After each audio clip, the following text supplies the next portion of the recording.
Hello cookies, it's Siri. I am back in my 100% recycled hand-me-down cashmere cardigan from my mom.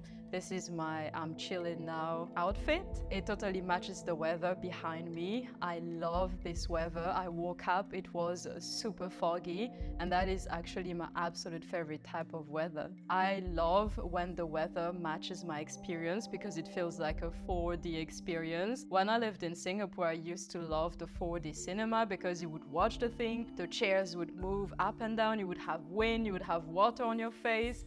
It feels really immersive. If you can think of Mario games or Mario Kart, it's not the kind of vibe I'm going for. This weather does not scream bright, colorful in your face, wow, a lot of action, a lot of things happening on the screen, so it's not going to be that either. And usually cozy games, they are very bright and colorful, and they have a lot of noise and high-pitched noise and a lot of things happening on the screen, bubbly, bright, happy. It's just too much for this kind of weather. So that is not the kind of game that we will be talking about, but there will be a game for everyone because I will be talking about visual novels, about action adventure games, about more epic games, about more relaxing games. So there will be games for all kinds of tastes, that I can guarantee, but it's not going to be the typical super cozy vibes that are very cute. First, we're going to talk about the games that fit this theme and this mood and this atmospheric vibe we're going for, but that I did not like at all. They have received good reviews here and there. They are games that people actually enjoy, and just because I did not enjoy them does not mean that one, they don't fit this vibe, because they do, and two, maybe you will like them and you will make more research about them and borrow them from the library or borrow them from a friend so you can check them out for yourself. The first game is Far Lone Sails. It's a game that was on my wish list for more than a year before I purchased it, and I played it last Saturday. Remember when I talked about wasting a whole evening trying on new games that you don't like?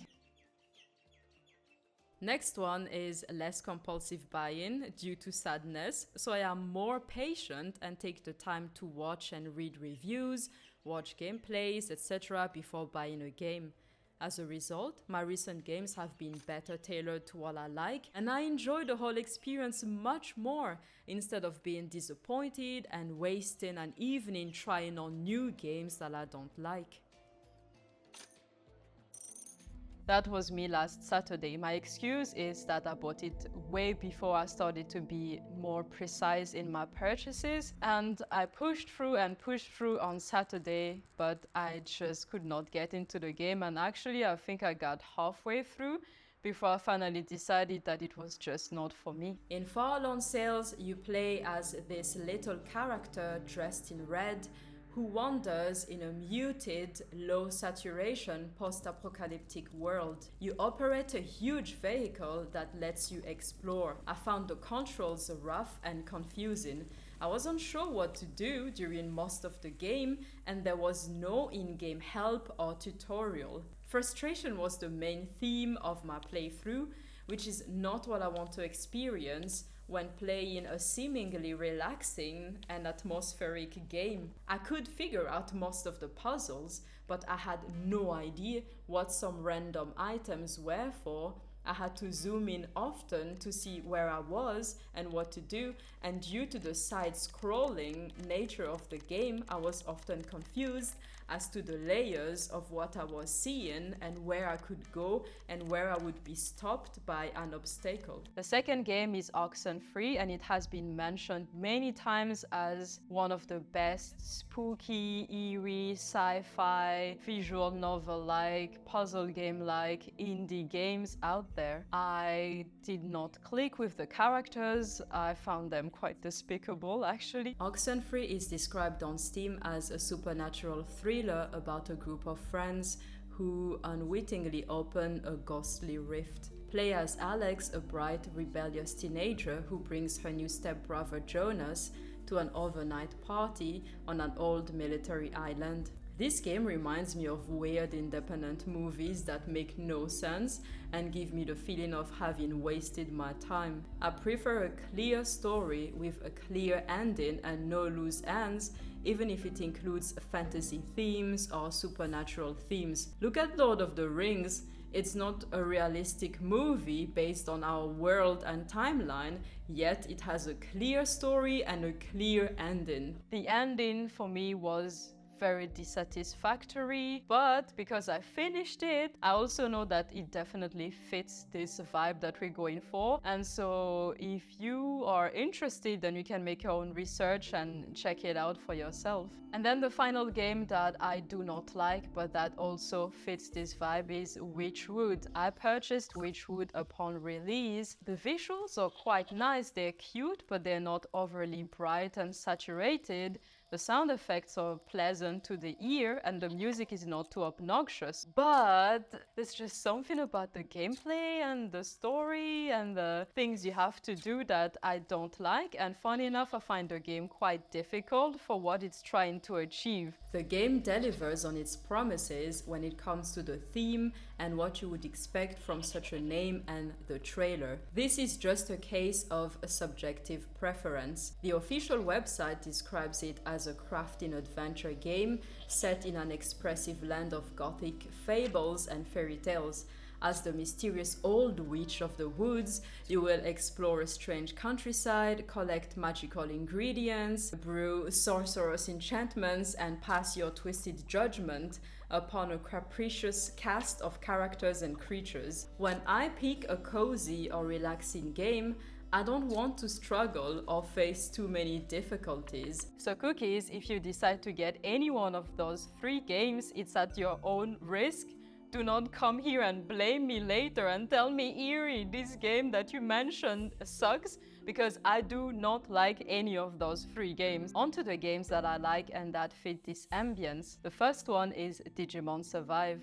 I made a full detailed review of this game on my channel, so I will put it somewhere here, or you will see the eye information thingy and you can click on it. I finished the game. I struggled a lot towards the end, but I finished the game, so the review is complete. If you want to watch it, it's out there. In brief, despite the idea of Digimon being colorful and bubbly monsters and the old animes being action-packed, this is story-heavy with an eerie feeling throughout the game. The locations are atmospheric and often foggy, and there is a feeling of impending doom throughout the game. It has heavy themes and it's called Survive because it feels like when watching a horror movie that is scary but not overly terrifying.